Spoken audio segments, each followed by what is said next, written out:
pag-ibig ay bakit ganyan? Tapos mabuntis, biglang iwanan. Dati kang mahal, ngayon walang pakialam.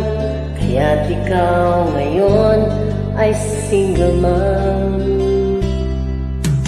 Mabuti pang